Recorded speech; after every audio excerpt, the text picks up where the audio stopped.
promise, if you don't like the rambling, just don't watch it. You know what I mean? I totally get it. I'm not gonna, like, I hate when YouTubers like watch till the end. It's like, bro, they'll watch how long they want to watch. So yeah, I'll start off with the ghost stories, and yeah, if you have any stories that you want to share, it doesn't have to be ghosts. It could be anything supernatural, meaning Bigfoots, chupacabra. It could be anything that you've experienced that you thought was a little bit strange. If you want to share that with us, send me an email. It's in the description below. And if you want me to read it on this channel, let me know. If you want it to be anonymous, just write that. And if you want me to mention your name, or maybe you have a channel, then just let me know and I'll do that for you. Absolutely no problem. So yeah, the first story was sent in by Adriana Villa, and if you don't know, she sent in a story before, and this is an update to that story. So here we go. She says, "Hey, I don't know if you're taking any more scary stories, but here's an update of the hotel, and it happened today." Yeah, so she works at a hotel, pretty much, a haunted hotel. So, the hotel closed down due to the coronavirus, so we literally closed the entire hotel. We opened up after a month, but we decided to leave the 6th floor closed, since there was not too many people checking in on that floor. Therefore, the elevators could just go up to the 5th floor. Today, we still have the elevators blocked to go to the 6th floor, and I was working like around 7 a.m. Around the time, the fire alarm went off, and the firefighters came to check, and they informed us that when they checked where the alarm was pulled, it was from the 6th floor, which is kinda creepy because we have nobody staying on the 6th floor. And yeah, we couldn't figure out who it was or what caused it, but they did say that somebody literally had to physically pull the alarm, meaning alarm was pulled on the floor, there was no people. And they checked, and I'm assuming they saw the alarm was pulled, which is pretty creepy. So Adriana, if you're listening, please keep us posted on this. It's very interesting. I love stories like this, like it's happening in real time, kinda. So yeah, very, very, very, very, very, very, very, very, very creepy. So the next story was sent in by Patrick. Patrick K, and he actually has a channel, so I'll link that in the description. And thank you so much, Patrick. You are amazing. Thank you so much. And yeah, this is his story, so I'll just read the email verbatim. So, "Hello, I thought I'd send this story since I love your channel. Thank you so much. Right back at you. This story begins in late 2016 when I was living in the suburbs of Salt Lake City. A few friends and I had decided to go to a local park to chill and enjoy the autumn weather. Now, this park isn't your typical well-maintained suburban park, and is more like a nature area. It has a dense forest with miles of horseback riding and hiking trails. We stayed until the sunset, and by the time we started to leave, it was getting dark. We turned on the flashlights on our phones and began walking back to the car. Just as the car came into view, I caught a pair of deep yellow eyes peering back at us from the woods. Whatever those eyes belonged to, it was too low to the ground to be a deer, which frequented the park. I alerted my friends, and we ran back to the car as fast as we could out of what, at the time, I thought it was an abundance of caution. I was wrong. On the way back, our headlights came across a sight that I can't get out of my head to this day. In the tall grass on the side of the narrow suburban road was a large black dog. This dog was large enough that its shoulders came up to just below the window, but that wasn't the creepiest part. The dog was off, almost unnatural. It had no tail, its hind legs seemed to be taller than its front, and it had the same deep yellow eyes as I saw from the park. As soon as I started putting the pieces together, the eyes from the park, the feeling of the stomach sinking, the dread, I swear the thing smiled at me. I'm not talking about a frightened dog baring its teeth. I'm talking a full-on human evil smile. Just as I was beginning to take in the sheer horror of what I was seeing, my friends caught sight of the thing and floored it, almost sending us into a barrier. And when we got back to their place, I tried talking about what we had just seen, but they refused to talk about it until their mom got home. It's important at this point to mention that both of them, brother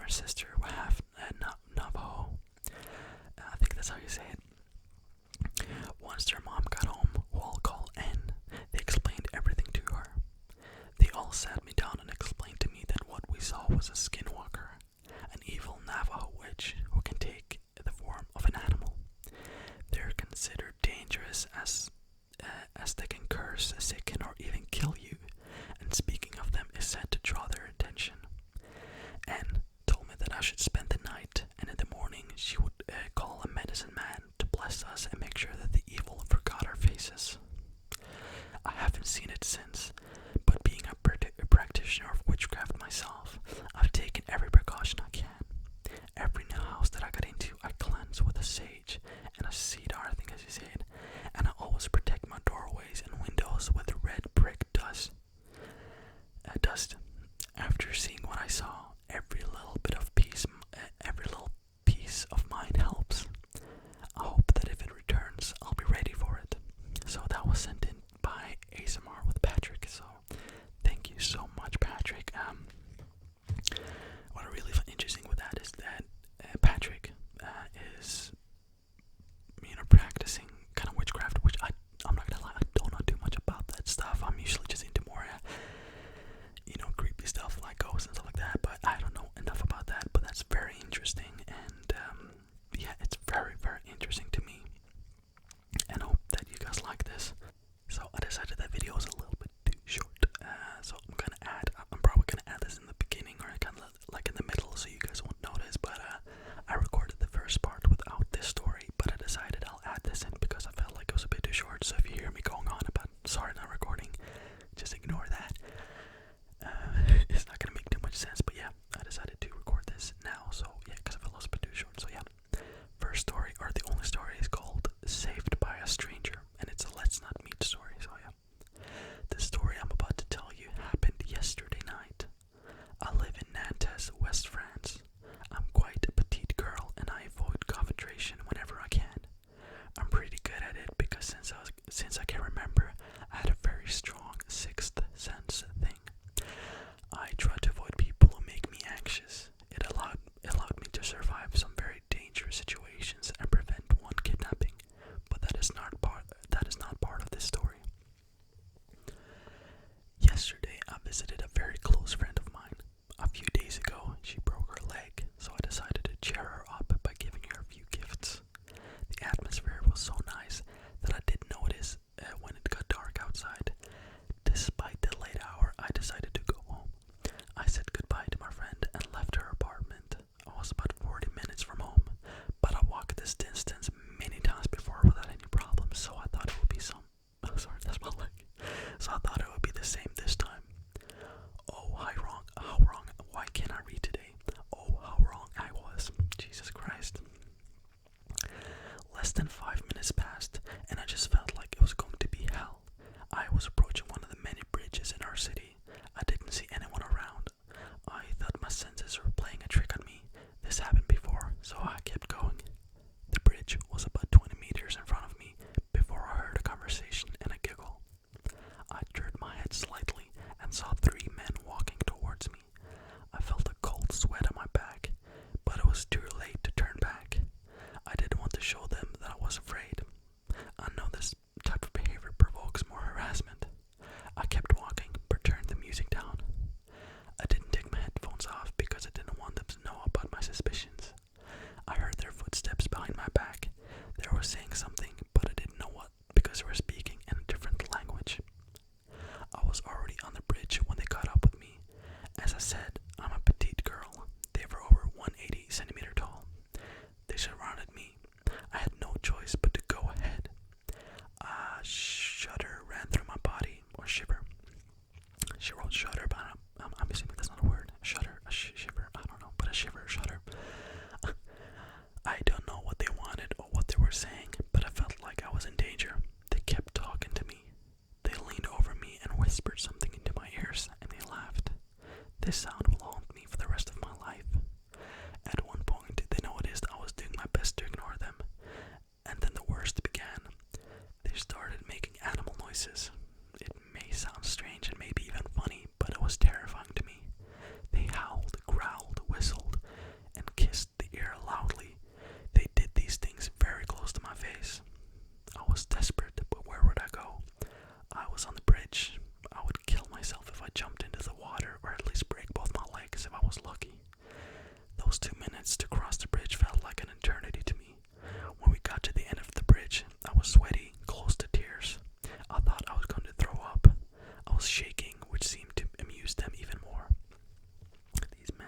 assholes. I never understood, like, sorry, a little break.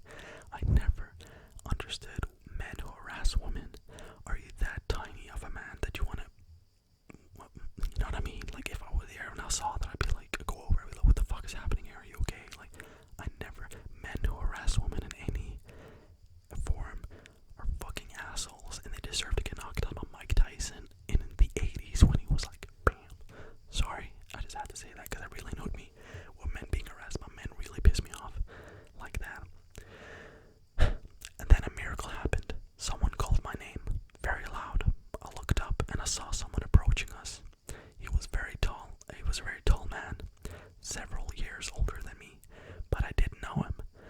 I had no idea who he was or how he knew my name, but it didn't matter to me at the time. I felt like he was my guardian angel. He came over to us, and I was staring furiously at the three strangers. I didn't see their faces, but they fell silent. "What are you doing to my girlfriend?" he asked, still frowning at them. He stretched out his hand in my direction, never taking his eyes off them. "Come on, sweetheart," he said. I did not wait. I didn't know who he was, why he was helping me, but I didn't care. I gripped his hand tightly and almost nestled against his shoulder. My heart was beating fast and loud, but I was so thankful that he came to help me. Three strangers and my savior exchanged glances. They were silent. I was starting to panic that they would attack him because he was there alone, and I wouldn't have the strength to help him if they would attack. But that didn't happen. I almost heard their teeth grinding when, as he muttered something. My savior held my hand tightly and watched them. They turned back and walked back on the bridge. We stood there in the same place for some time. He looked at me and smiled, and at that moment my body gave up. I started shaking uncontrollably and almost drowned in my own tears. He didn't say a word. He just held my hand and gave me some time to cool down. After a long moment, he offered to take me home. We walked slowly and talked about various things. Actually, he was talking all the time. I was just nodding. I found out he was walking near the bridge and noticed the whole scene. He decided to react and help me. If it turned out that these assumptions were correct, I asked him how he knew me and how he knew my name.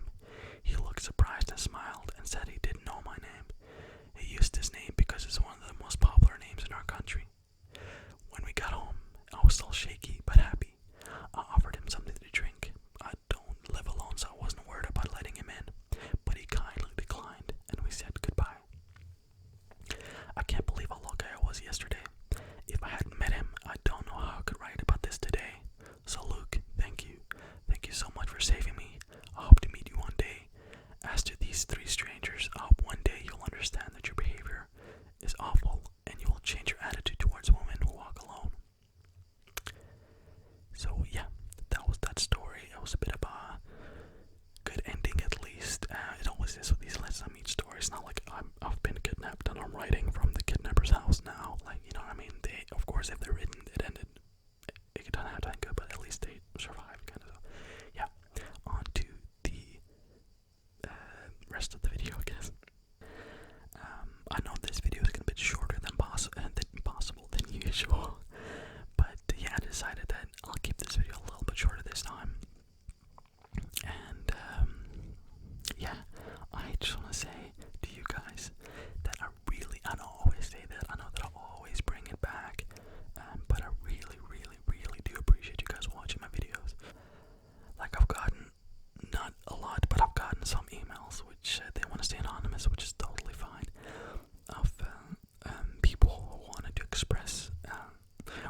so sorry.